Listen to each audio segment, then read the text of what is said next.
아버지 연세에 그 땅 쓰실 일 있으세요? 그 말에 숨이 턱 막혔습니다. 며느리 핸드폰엔 이런 문자가 떴습니다. 땅만 넘기면 끝나. 그 순간 저는 깨달았습니다. 지켜야 할 건 땅이 아니라 저 자신이었습니다. 안녕하세요. 저는 경기도 양주시에서 조용히 살아가고 있는 72세 최준호라고 합니다. 젊은 시절에는 버스 운전을 했고 남들보다 조금 늦게 결혼해서 하나뿐인 아들을 낳아 기르며 평생을 달려왔습니다. 퇴직한 이후엔 큰 욕심 없이 그냥 손주들 자라는 거 보고 아들 부부가 잘 사는 모습만 보면 됐다고 생각했죠. 아내는 몇 해 전에 먼저 세상을 떠났습니다. 그날 이후로 집안이 텅 빈 듯했고 사람 목소리가 그리운 날이 많았습니다. 그래도 아들 부부와 함께 살며 작은 웃음이나마 나눌 수 있다는 것에 감사하며 지내왔습니다. 말은 없어도 눈빛만 봐도 서로 마음이 통하는 가족이라 믿었으니까요. 그런데 어느 날부터였을까요? 제가 집에 있는 게 조금은 불편해 보인다는 그 미묘한 공기, 밥상에 덜어주는 반찬의 양부터 시작해서 대화에서 빠지는 저의 존재감까지 무언가 분명 달라지고 있었습니다. 사람 마음이란 게 참 묘하지요. 말 한마디 없어도 따뜻함은 느껴지는 법인데 요즘 들어 그 따뜻함이 서서히 식어가는 느낌을 받습니다. 저는 그저 한 지붕 아래 있는 것만으로도 감사했는데 말입니다. 그 믿음이 언젠가부터 조금씩 흔들리기 시작했습니다. 이야기는 그 이상한 낌새에서 시작됐습니다. 버스 운전대를 처음 잡은 건 27살 때였습니다. 그땐 한 달에 하루 쉬는 게 전부였지만 힘들다는 생각은 별로 들지 않았습니다.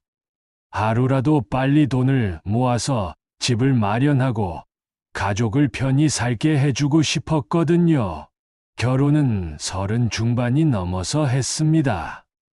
아내는 공무원이었고 차분한 성격에 늘 따뜻한 사람이었습니다. 그렇게 둘이 아들 하나 낳고 아이 키우며 정신없이 살았습니다.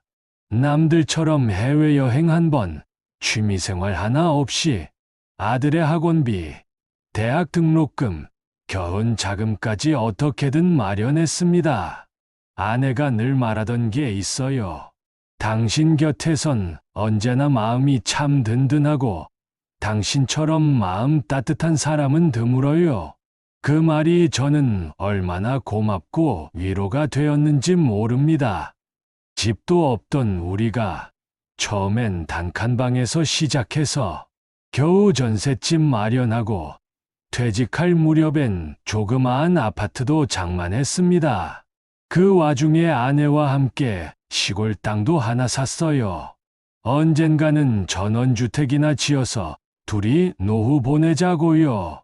지금 생각하면 그게 우리 둘만의 소소한 꿈이었죠. 하지만 그 땅은 아내가 세상을 떠난 이후엔 그냥 방치된 채 잊혀졌습니다.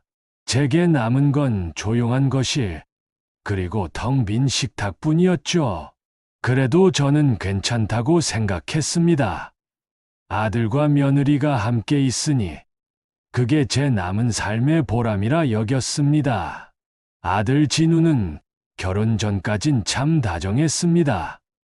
일 끝나면 들러서 술 한잔 하자고 하고 명절마다 아내와 함께 작은 선물도 준비해서 오곤 했죠. 하지만 결혼하고 몇 년이 지나자 그 모든 것들이 점점 줄어들기 시작했습니다. 아버지, 이번 명절엔 처갓집 먼저 들러야 할 것 같아요. 아버지, 요즘은 요양원 시설도 괜찮던데요. 처음엔 바쁘니까 그러려니 했습니다. 그럴 수 있다고 이해하려 애썼습니다. 하지만 그 말이 몇 해를 이어가다 보니 제가 그 집에서 점점 짐처럼 느껴진다는 생각이 들기 시작했습니다. 같은 공간에 있어도 대화는 줄고 밥상머리에 앉아도 대화 주제는 며느리의 친정 이야기뿐. 어느 날은 손주 생일 잔치 사진을 SNS에서 우연히 봤습니다. 온 가족이 환하게 웃고 있는데 저만 없더군요. 그 자리에 제가 끼어들 틈은 없었습니다. 아버지, 이번 주말엔 서아 유치원 발표회가 있어서요. 아버지는 괜찮으시죠?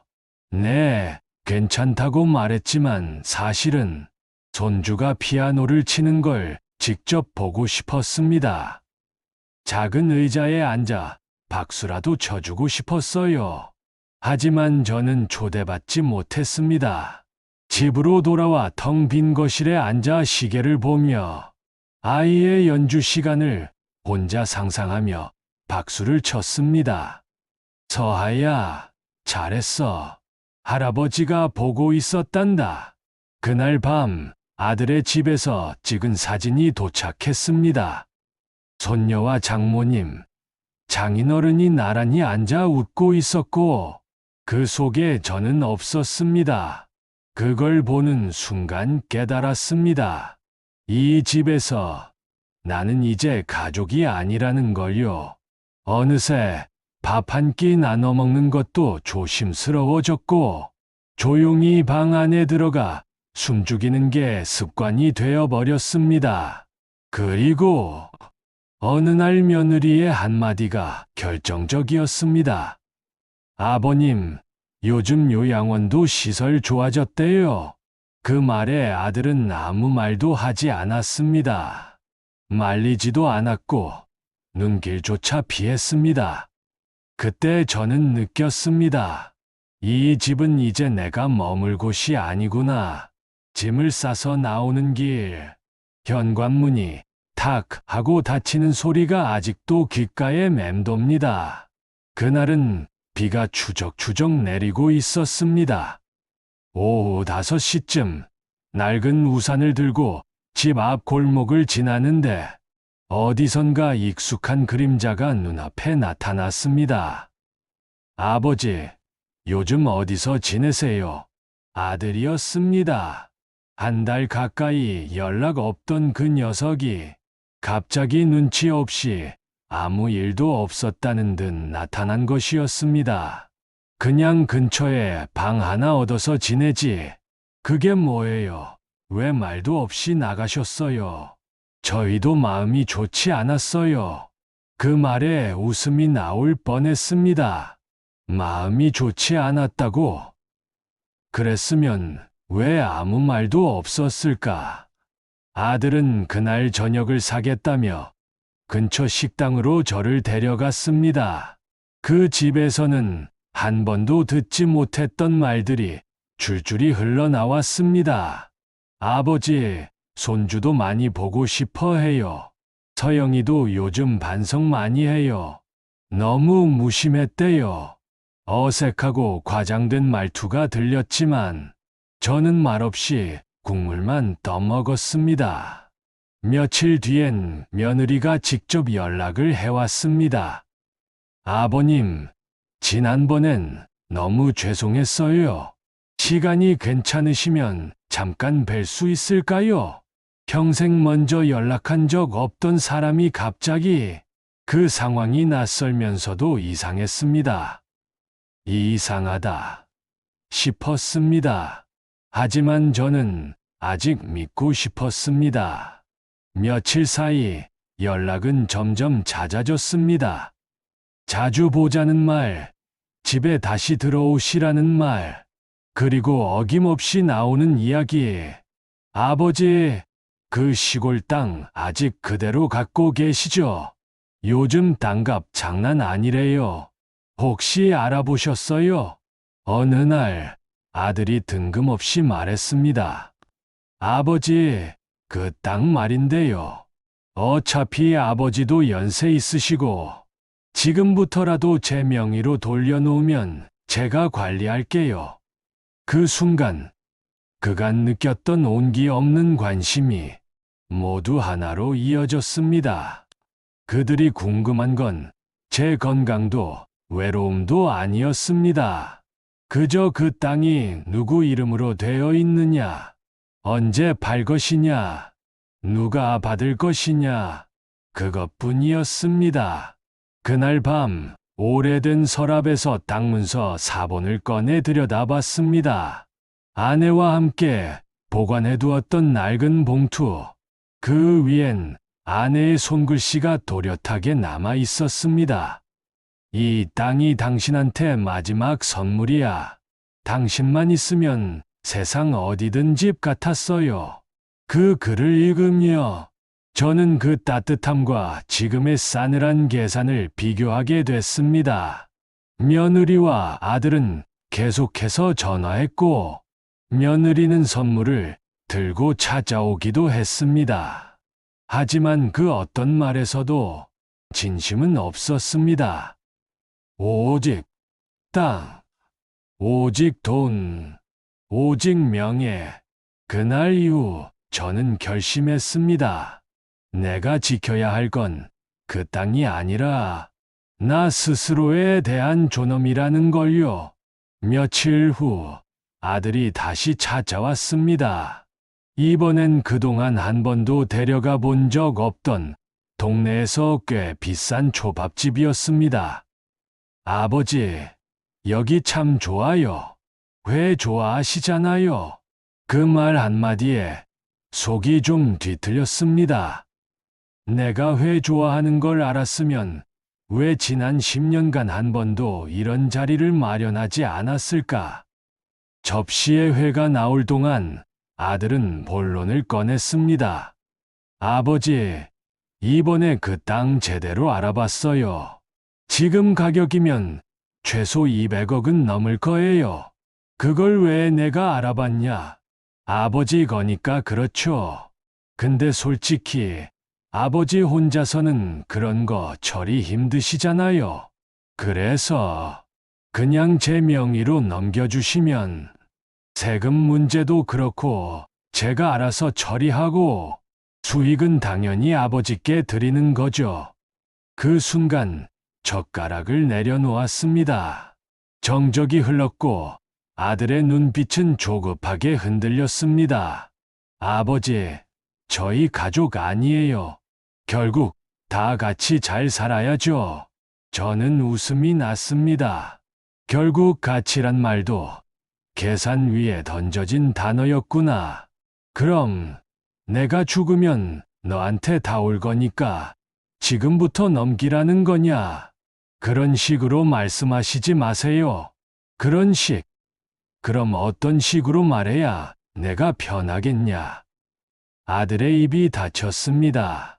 그리고 다음 날 며느리에게서 전화가 왔습니다.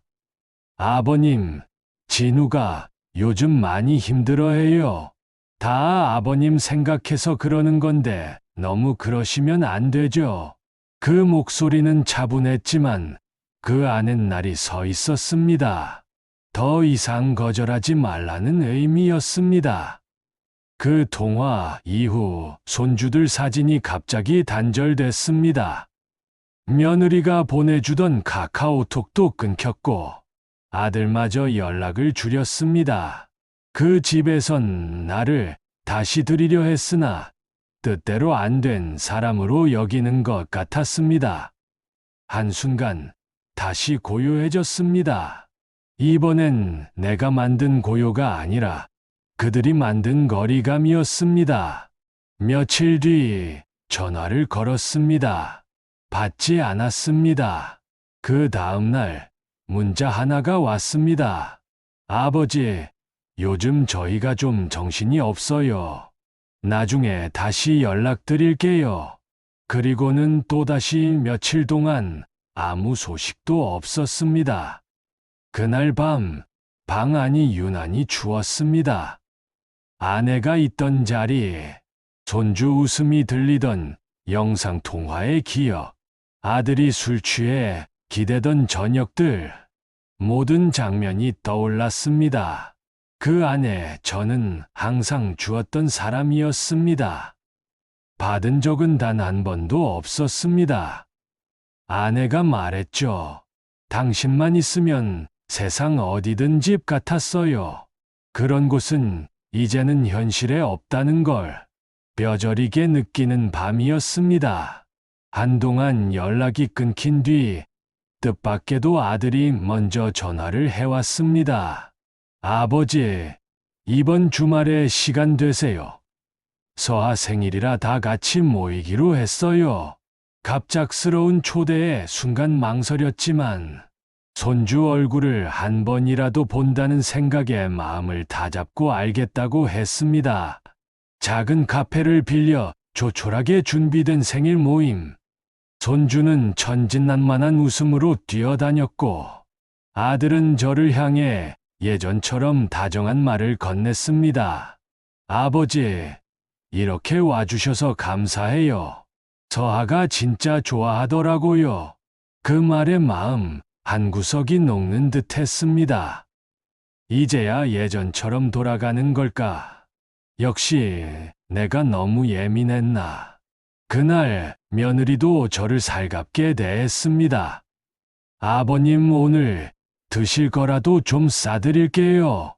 입맛에 맞으실지 모르겠지만 마치 아무 일도 없었던 듯 서로가 조심스럽게 웃고 대화를 나누고 함께 사진도 찍었습니다. 저는 그렇게 생각했습니다. 그래, 아직 늦지 않았구나. 가족은 결국 돌아오는 거야. 하지만 며칠 뒤였습니다. 손주 생일날 찍은 사진 한 장이 가족 단체 톡방에 올라왔습니다. 거기엔 제가 함께 찍은 사진이 없었습니다. 아들에게 물었습니다. 그날 사진은 내가 찍은 것도 있었는데 왜 안 올라왔냐? 아들은 어색하게 웃었습니다. 아, 아버지, 사진은 흔들려서 다음에 제대로 찍어요. 그때부터 또다시 감정의 결이 이상해졌습니다. 며느리는 연락을 줄였고 손주와 영상통화하던 것도 뜸해졌습니다.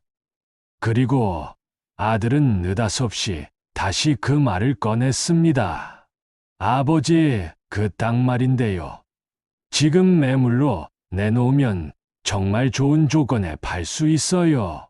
이번 기회는 놓치면 안 된다고 해서요. 저는 아무 말 없이 차를 마셨습니다. 그제야 깨달았습니다. 과해는 아니었습니다. 그저 새로운 접근 방식이었을 뿐이었습니다. 한참을 말없이 앉아 있다가 저는 조용히 아들에게 말했습니다. 진우야, 내가 하는 말 중에 진심은 있냐? 그 말에 아들은 고개를 숙였습니다. 그리고 말했습니다. 아버지, 죄송해요. 그냥 제가 잘하고 싶은데 어떻게 해야 할지 몰라서. 그 말은 사과처럼 들렸지만 어디서부터가 진심이고 어디까지가 계산인지 더는 알 수 없었습니다. 그날 밤 저는 오래된 땅 문서를 다시 꺼내 들었습니다. 봉투를 닫고 책상 서랍 깊숙이 넣었습니다. 그리고 혼잣말처럼 말했습니다.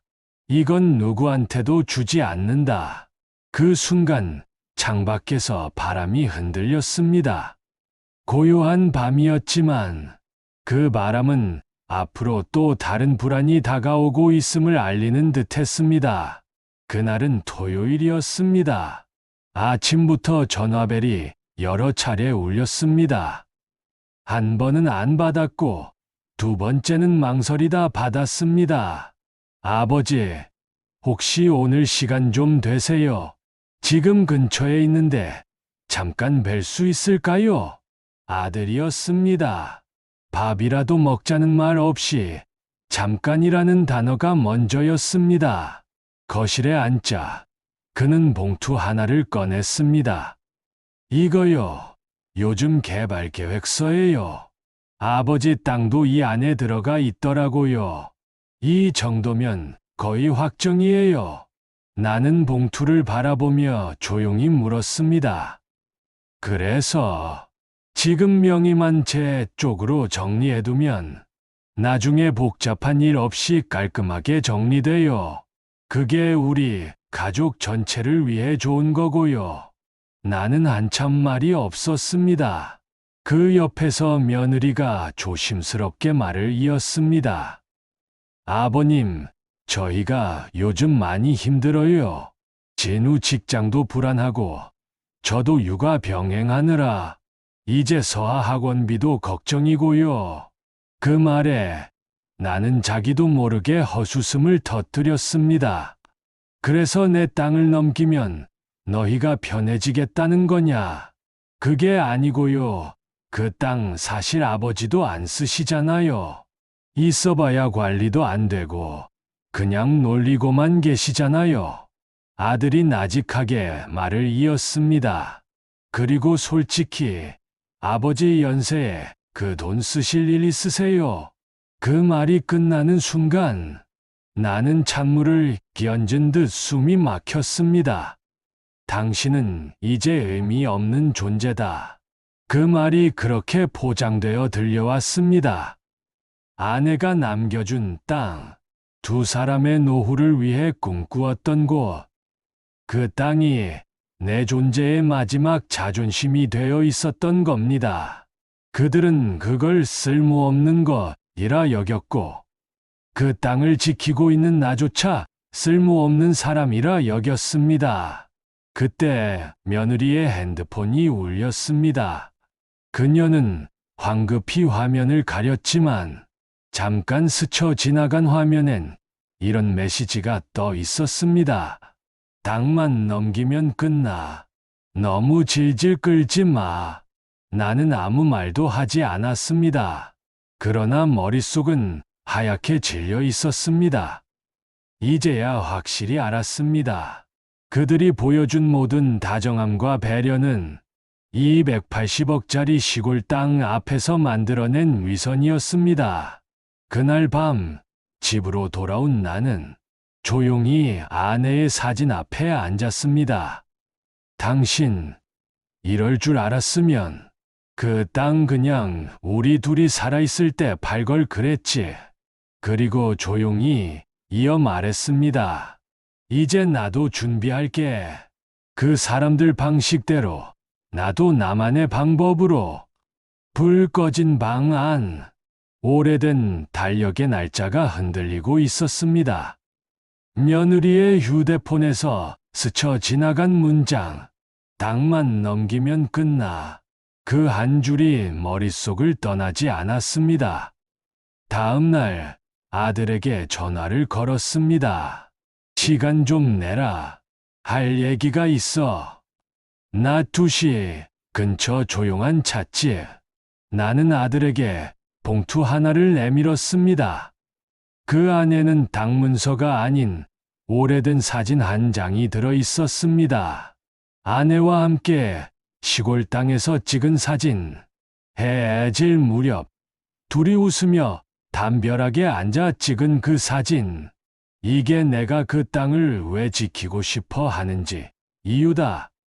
아들은 잠시 사진을 들여다보더니 조심스럽게 말을 꺼냈습니다. 아버지, 저도 그런 마음 이해해요. 하지만 지금은 현실을 보셔야죠. 땅이 아무리 소중해도 결국 숫자예요. 280억입니다. 그걸 지키다가 외롭게 돌아가시고 싶으세요? 나는 말없이 고개를 떨궜습니다. 말을 삼키려 했지만 목 안에서 뜨거운 것이 올라왔습니다. 넌 지금 내 아버지한테 죽기 전에 뭐 좀 넘기고 가라는 거냐? 아버지, 그런 말씀이 아니잖아요. 그럼 무슨 말이냐? 아버지를 걱정하는 척하면서 결국 언제 돌아가실지 모르니 지금 정리하자는 거잖아. 그 순간 아들의 목소리가 높아졌습니다. 아버지도 참, 왜 그렇게 꽉 막히셨어요? 누구 좋으라고 그렇게 버티세요? 저희는 진짜 힘들어요. 딱히 잘 살지도 못하고 아이 키우는 것도 벅차오. 근데 아버지는 혼자 그 땅 쥐고 뭐 하시겠다는 거예요? 나는 참았던 울분이 목 끝까지 차올랐습니다. 그래. 내 말대로 나 늙었고, 혼자야. 그래도 나는 사람 마음 하나는 지키고 살아왔다. 그 땅은 내 마지막 자존심이야. 아들은 잠시 침묵하다 말했습니다. 그러니까 더 안타까운 거예요. 아버지는 마음만 지키려다 아무것도 못 누리고 돌아가실까봐. 그게 진짜 가족입니까?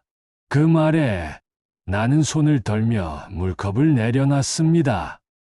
그 말 다시 말해봐라. 아들은 고개를 돌렸습니다. 그 눈빛 속엔 미안함보다는 확신이 더 많아 보였습니다. 그날 이후 아들과 며느리는 다시 연락을 끊었습니다. 이번엔 더 명확하게, 완전히 단절된 것처럼 손주의 생일, 명절, 아무 연락도 없었습니다. 며느리의 SNS엔 가족 여행 사진만 가득했습니다. 장모님과 함께한 풍경, 아이의 공연, 부부의 기념일. 그 속에서 나는 단 한 컷도 존재하지 않았습니다. 어느새 나는 그들의 기억 속에서 지워지고 있었습니다.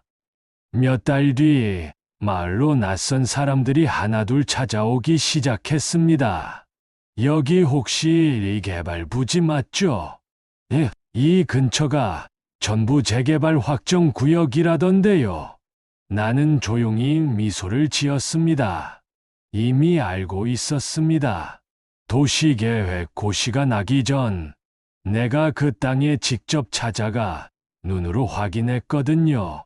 마을 주민들과도 나눴던 얘기가 있었습니다. 이제 우리 땅 제대로 쓸 날 오겠네. 지켜낸 사람만이 가져갈 수 있는 복이지요. 하지만 그날 저녁, 아들 진우가 다시 나타났습니다. 아버지, 왜 그렇게까지 하세요? 지금이라도 넘기시면 저희도 제대로 준비할 수 있어요. 괜히 그러다 후회하지 마세요. 그 말은 거의 협박처럼 들렸습니다. 나는 조용히 웃으며 말했습니다. 그래. 너희가 그렇게 말한 건 처음이 아니었지. 지금이라도 넘기시라. 괜히 그러다 후회하지 마시라. 근데 진우야, 난 말이야. 지금부터가 시작이야. 그날 밤 나는 오래된 수첩을 꺼냈습니다. 거기엔 아내와 함께 적었던 땅 주변 인맥들, 같이 버스 운전했던 동료들의 연락처, 마을회관 이장님의 번호, 심지어 공무원으로 일했던 아내의 후배 이름까지 정리돼 있었습니다. 다음 날 나는 그 수첩을 들고 직접 시청을 찾았습니다. 이 지역 개발 관련해서 정보 공개 청구하려고요. 직원은 놀란 눈으로 날 바라봤습니다. 이거 꽤 민감한 자료인데요. 나는 조용히 말했습니다. 그 땅은 제 인생의 마지막입니다. 누가 웃게 될지는 두고 보자고요. 며칠 뒤 나는 우편함에 도착한 공문을 확인하고 고개를 끄덕였습니다. 정말로 내 땅이 중심지였습니다. 초등학교와 상가, 공원, 도로가 들어설 예정이었고 이미 땅값은 배로 뛴 상태였습니다. 그리고 며칠 뒤 아들과 며느리가 또다시 찾아왔습니다. 이번엔 얼굴이 사색이 된 채였습니다. 아버지 들었어요. 그쪽에 초등학교 들어온다고. 그래서 저희 진짜 어떻게 해야 할지 모르겠어요. 대출도 이미 땡겨놨고 처갓집 쪽도 돈을 물었는데 이런 식으로 될 줄은. 나는 말없이 차를 따랐습니다. 그들은 아직도 내가 흔들릴 거라 생각한 듯 했습니다. 그러나 나는 다 마신 잔을 천천히 내려놓으며 말했습니다. 진우야, 넌 나를 지우려고 했지. 근데 난 내가 나를 지키기로 했다. 그 말에 아들의 눈빛이 흔들렸습니다. 이제 돌아갈 수는 없나요? 나는 고개를 저었습니다. 이미 돌아갔어야 할 땐 너희가 문을 닫았잖니. 그날 아들과 며느리는 아무 말 없이 돌아갔습니다. 그 뒤로 다시 연락이 끊겼습니다. 하지만 나는 알았습니다. 이제부터가 진짜 복수의 시작이라는 것을. 나는 조용히 그러나 단호하게 움직이기 시작했습니다. 먼저 아무에게도 알리지 않고 땅의 등기부등본을 다시 확인했습니다. 지금까지 아무런 이상이 없었지만 혹시 모를 상황에 대비해 땅의 소유권을 확실히 보존해두기로 했습니다. 그리고는 주변 부동산 중에서도 내가 오래 알고 지내던 중개인을 찾아갔습니다. 형님, 이 땅 누가 건드리지 않게 나한테 유리하게 정리 좀 해줘. 팔 생각은 없고 잠깐 세워두는 정도야. 중개인은 알겠다고 고개를 끄덕였습니다. 그는 몇 년 전 내가 아내 묘지 자리를 찾을 때 도와줬던 사람이었습니다. 그 후 나는 마을회관에도 들렀습니다. 오래전부터 알고 지내던 이장님은 그 땅 개발 들어가면 마을 전체 바뀔 거예요. 형님 생각 잘하신 겁니다. 하고 말했습니다. 나는 집으로 돌아와 조용히 아내 사진을 바라봤습니다. 당신이 지킨 땅이야. 이제 내가 지킬게. 며칠 후 마을에 소문이 퍼졌습니다. 재개발 예정지 중심부에 있는 땅의 주인이 버티고 있다는 이야기였습니다. 어떤 투자자들은 몰래 접근하려 했고 중개업자들은 빨리 넘겨야 돈 된다고 성화였지만 나는 한마디도 하지 않았습니다. 그러던 중 아들의 지인이 집에 찾아왔습니다. 아버님, 진우 씨가 많이 곤란해 하십니다. 지금 투자한 돈이 다 묶여 있어서 이대로면 신용도도 위험하고요. 나는 조용히 말했습니다. 그 애가 내 아들이라는 이유로 내가 가진 걸 다 줘야 하는 세상은 이제 끝났습니다. 그 말에 지인은 입을 다물었습니다. 그제야 알았던 것 같았습니다. 나는 단지 땅 주인이 아니라 지킬 걸 알고 있는 사람이라는 것을요. 며칠 뒤 집에 편지 한 통이 도착했습니다. 아들이 손으로 쓴 편지였습니다. 아버지, 죄송합니다. 저희가 너무 앞서갔습니다. 그래도 한 번만 기회를 주시면 다시 시작해 보겠습니다. 그 편지를 읽고 나는 창밖을 바라보았습니다. 이미 늦었습니다. 나는 내 존엄을 되찾기 위해 내 모든 삶을 걸고 준비해왔습니다. 이제 누구도 내 것을 탐낼 수 없습니다. 누구도 내 마음을 함부로 대하지 못합니다. 그리고 그 모든 시작은 내가 나를 지키겠다고 결심한 날부터였습니다. 아들 진우와 며느리는 결국 투자금을 회수하지 못했습니다. 그들이 조급하게 끌어다 쓴 돈은 내 땅이 아닌 단지 될지도 모른다는 기대에 의존한 불확실한 희망이었습니다. 처갓집에선 등을 돌렸고 지인들 사이에서도 피하는 이들이 생겼다는 이야기가 들려왔습니다. 자기 아버지 땅 믿고 투자 받았다가 전부 손해봤다더라.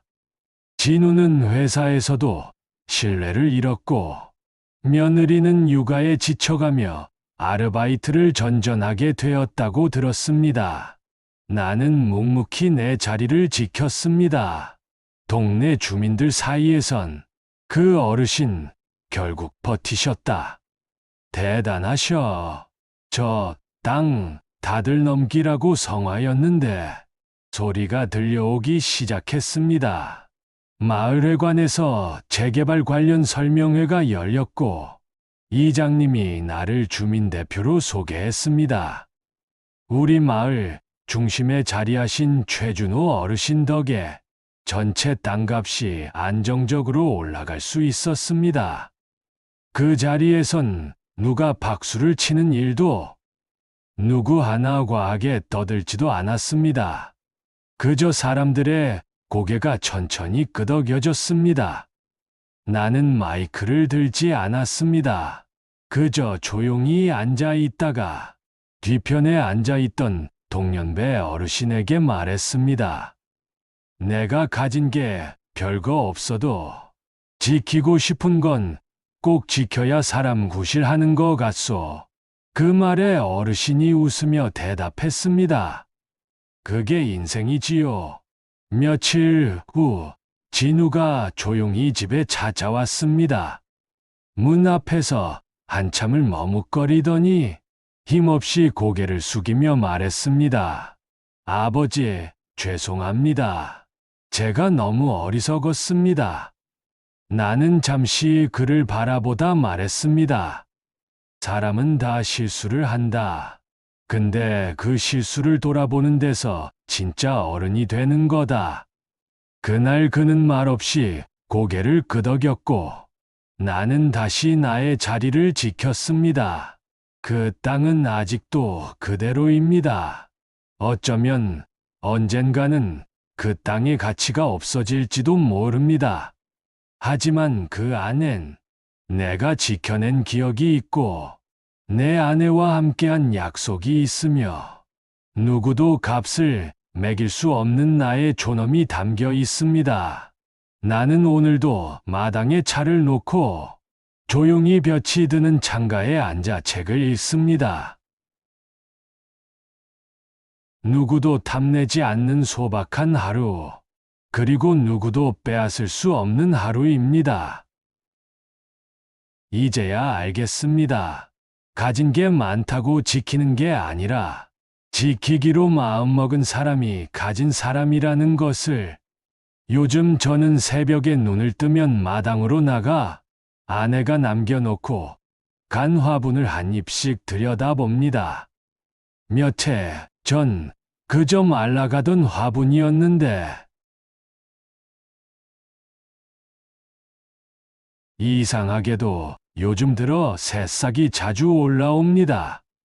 그걸 보며 저도 마음을 고쳐먹게 됩니다. 살다 보면 사람보다 믿었던 것들에게 배신당하는 날도 옵니다. 가족이라는 이름이 때로는 가장 깊은 상처가 되기도 하죠. 하지만 시간이 지나보니 모든 걸 내려놓은 그날부터 오히려 제 자신을 다시 사랑하게 되었습니다. 저는 아직도 그 땅을 팔지 않았습니다. 더 이상 돈이 목적이 아니기 때문입니다. 이젠 누구를 위해서가 아니라 나 자신을 위한 공간으로 남기고 싶습니다. 가끔은 동네 아이들이 놀이터처럼 그 땅에 들어와 공을 차고 웃으며 뛰어다닙니다. 그 소리에 괜히 마음이 따뜻해지곤 합니다. 지금 이 글을 보시는 분들께 꼭 드리고 싶은 말이 있습니다. 사람이든 땅이든 마음이든 오래 지켜야 비로소 그 진심이 드러납니다. 너무 쉽게 버리거나 넘기지 마세요. 그 안에 담긴 시간과 믿음이 결국은 당신을 지켜줍니다. 그리고 무엇보다 자기 자신을 절대 놓지 마세요. 가족에게, 세상에게 버려진 듯 느껴질 때가 있더라도 당신이 스스로를 포기하지 않는 한 반드시 당신 편은 존재합니다. 저는 이제 외롭지 않습니다. 이 나이에 혼자 밥을 지어 먹고 텃밭에 물을 주고 마을회관까지 산책 나가는 일이 참 감사한 하루입니다. 혹시 지금 누군가의 말 한마디에 마음이 무너지고 계신 분이 있다면 제 이야기가 작은 위로가 되었으면 좋겠습니다. 우리 모두 참 잘 견디며 살아온 사람들이니까요.